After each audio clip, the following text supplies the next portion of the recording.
인구 5만 명. 이 숫자가 무너지면 도시는 도시로서의 자격을 의심받기 시작합니다. 시작 전에 오해 없으시길 바랍니다.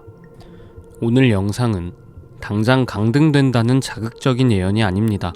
지방자치법에 적힌 이상적인 기준과 쪼그라든 실제 인구가 얼마나 벌어져 있는지 팩트를 데이터로 보여드리는 시간입니다. 단, 인구가 5만 아래라고 자동으로 군으로 강등되는 건 아닙니다. 다만 제도적으로 시의 지위가 매우 취약해졌다는 위험 신호임은 분명합니다. 현행 지방자치법 제10조를 보면 시의 설치 기준은 명확합니다. 시는 그 대부분이 도시의 형태를 갖추고 인구 5만 이상이 되어야 한다. 이것이 기본 원칙입니다. 물론 예외는 있습니다. 도농복합 형태의 시라든지 특히 국가 정책으로 도시가 형성되어 도의 출장소가 설치된 지역이라면 인구 3만 이상이어도 시가 될 수 있다는 유연한 기준이 있습니다. 이 기준을 넘는 특례시들도 실제로 존재합니다. 문제는 현실입니다. 한번 시가 되면 현행법상 자동 강등 규정이 없습니다. 그래서 인구가 기준치 밑으로 추락해도 영원한 시로 남게 됩니다. 법적으로 강등은 없지만 행정 효율성을 따진다면 차라리 군으로 돌아가는 게 맞지 않냐는 목소리가 나오는 곳들, 지금 당장 법대로 재심사한다면 시 자격 박탈 1순위인 도시들, 행정구역과 인구의 괴리가 가장 심각한 탑 10을 데이터로 확인해 보겠습니다. 데이터로 도시를 읽는 채널 진화도시연구소입니다. 본격적인 순위 공개에 앞서 데이터만 보면 당장 강등감인데 이번 위기 순위에서 제외한 두 곳을 먼저 짚고 가겠습니다. 바로 충남 계룡시와 경기 과천시입니다. 먼저 충남 계룡시입니다. 애초에 5만 명을 넘겨본 적이 없는 곳입니다. 그런데 어떻게 시가 됐을까요? 앞서 말씀드린 특례 덕분입니다. 이곳은 육해공 3군 본부 계룡대가 있는 국방특화 도시입니다. 법적으로 3만 명만 넘어도 봐준다는 전형으로 입학한 케이스라 5만 명 미달을 이유로 위기라 부르기엔 억울해서 뺐습니다. 다음은 경기 과천시입니다. 인구 7만 9천 명, 덩치는 작습니다. 하지만 이곳은 과거 6만 명까지 떨어졌다가 최근 재건축 입주로 인구가 오히려 급증하고 있는 소멸과는 거리가 먼 동네입니다. 작지만 강한 도시인 과천도 이번 리스트에서 제외하겠습니다. 자, 그럼 이제 변명할 여지가 없는 진짜 위기의 도시들 10위부터 1위까지 출발합니다. 10위는 세계적인 머드 축제의 성지, 충남 보령시입니다. 대천 해수욕장과 머드축제, 여름이면 정말 핫한 곳입니다. 하지만 데이터는 냉혹합니다. 1995년 12만 2천 명이던 인구가 현재 9만 2천 명까지 떨어졌습니다. 30년 동안 인구의 4분의 1이 증발한 셈입니다. 이미 10만 선은 무너졌고 이제 9만 선 사수도 버겁습니다. 화려한 축제로 수백만 관광객이 찾아오지만 정작 원주민들은 일자리를 찾아 떠나고 있는 축제의 역설, 보령시가 10위입니다. 9위는 곶감과 자전거의 도시, 경북 상주시입니다. 이곳은 쌀, 곶감, 누에고치가 유명해 300의 고장이라 불리며 풍요를 자랑했습니다. 1995년엔 무려 13만 3천 명으로 지방 거점 도시로서 손색이 없었습니다. 하지만 썰매 타듯 인구가 내려오더니 2025년 현재 9만 명 턱걸이 상황입니다. 다음 달이면 8만 명대로 진입할지도 모릅니다. 전통적인 농업 기반 도시의 한계일까요? 풍요로웠던 300의 도시가 이제는 인구 소멸의 상징이 되어가고 있습니다. 8위, 수도권이라고 예외는 아닙니다. 경기 동두천시입니다.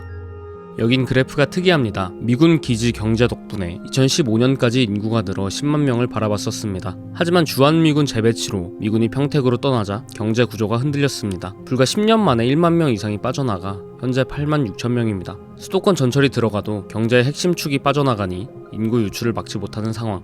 경기도 내 시 중에서 가장 위태로운 곳 중 하나입니다. 7위는 강원도 동해시입니다. 묵호항과 망상 해수욕장 등 관광 자원은 풍부하지만 1995년 10만 명으로 시작했던 인구는 현재 8만 6천 명까지 줄어들었습니다. 과거 시멘트와 석탄 산업이 도시를 지탱했지만 산업이 쇠퇴하면서 활력을 잃어가고 있습니다. 지속적인 하향 곡선을 그리다 보니 바로 옆 동네 삼척시와 통합해서 덩치를 키워야 한다는 통합론이 꾸준히 제기되고 있습니다. 홀로 서기가 점점 버거워지는 동해시의 현실, 7위입니다. 6위, 전북 김제시입니다. 농경 문화의 중심지이자 지평선 축제로 유명한 곳입니다. 1995년엔 12만 8천 명으로 꽤 큰 도시였습니다. 하지만 지금은 8만 1천 명, 30년 만에 인구가 거의 반토막 났습니다. 넓은 평야는 그대로지만 기계화로 인해 그 땅을 일굴 사람이 필요 없어진 겁니다. 인구 10만 붕괴 이후 회복 불능 상태에 빠진 채 지평선 끝까지 사람 찾기가 힘들어진 김제시가 6위에 랭크됐습니다. 5위는 의외의 도시일 수 있습니다. 강원도 속초시입니다. 속초 핫플레이스 아닌가요? 맞습니다. 주말이면 관광객으로 미어 터집니다. 하지만 거주민 데이터는 냉정합니다. 결국 마지노선이라 여겨지던 8만 명 선이 무너져 현재 7만 9천 명입니다. 관광 붐으로 땅값과 물가는 오르는데 정작 원주민들은 외곽으로 밀려나는 젠트리피케이션의 그늘, 화려한 관광지의 이면에 주민 8만 붕괴라는 초라한 성적표가 숨겨져 있었습니다. 4위는 춘향골 남원시입니다. 1995년 10만 9천 명이었던 전북의 거점 도시는 현재 7만 4천 명까지 추락했습니다. 가장 큰 문제는 사망자가 출생자보다 많은 인구 데드크로스가 20년 가까이 지속되고 있다는 점입니다. 전통 문화 도시라는 타이틀이 무색하게 젊은 층이 떠나며 도시는 조용히 쪼그라들고 있습니다. 이 추세라면 7만 명 붕괴도 시간 문제로 보이는 남원시가 4위입니다. 탑3, 이제부터는 정말 심각합니다. 경북 문경시입니다. 과거 점촌시와 문경군이 통합하며 덩치를 키워 1995년에 10만에 육박했었습니다. 하지만 폐광 이후 산업 기반이 무너지며 인구 유치를 막지 못했습니다. 현재 인구는 6만 5천 명입니다. 관광과 스포츠 도시로 반전을 꾀하고 있지만 역부족인 상황. 통합으로 시 지위는 유지하고 있지만 과거의 영광을 뒤로하고 소멸의 최전선에 서 있는 문경시입니다. 2위는 강원도 삼척시입니다.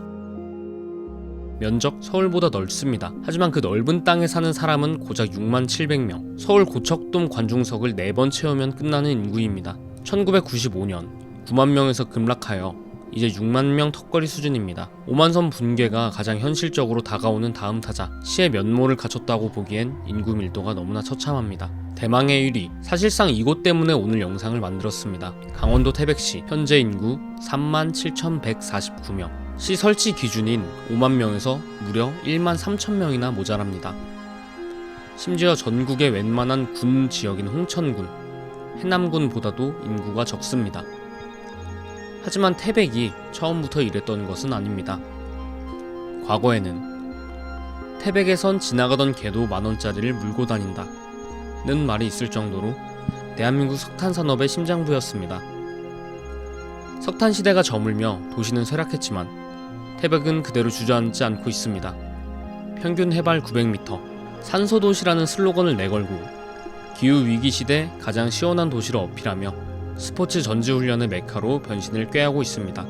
대한민국에서 가장 인구가 적은 시, 태백시가 불명예 1위를 차지했습니다. 자, 이렇게 충남 보령시부터 강원도 태백시까지 인구 데이터로 본 강등 위험 지자체 10곳을 살펴봤습니다. 앞서 말씀드렸듯 현행법상 한 번 시는 영원한 시입니다. 인구가 5만 명, 아니 3만 명 밑으로 떨어져도 법적으로 강등될 일은 없습니다. 하지만 우리가 던져야 할 질문은 강등되느냐 마느냐가 아닙니다. 인구는 읍면 수준인데 조직과 예산만 비대해진 도시를 과연 건강하다고 볼 수 있는가입니다. 이 불균형은 결국 남아있는 주민들의 세금 부담과 행정 비효율로 돌아오기 때문입니다. 그래서일까요? 최근에는 변화의 움직임도 감지됩니다. 삼척과 동해처럼 인접 도시끼리 힘을 합치자는 통합 논의가 나오기도 하고 석탄과 미군이 떠난 자리를 관광이나 첨단 농업으로 채우려는 필사적인 노력들도 이어지고 있습니다. 도시는 살아있는 생물과 같습니다. 시대의 흐름에 적응하지 못하면 도태되고 새로운 먹거리를 찾으면 다시 진화합니다. 여러분이 살고 있는 도시는 안전한가요? 혹은 줄어드는 인구 속에서 우리 도시는 어떤 생존 전략을 짜야 할까요?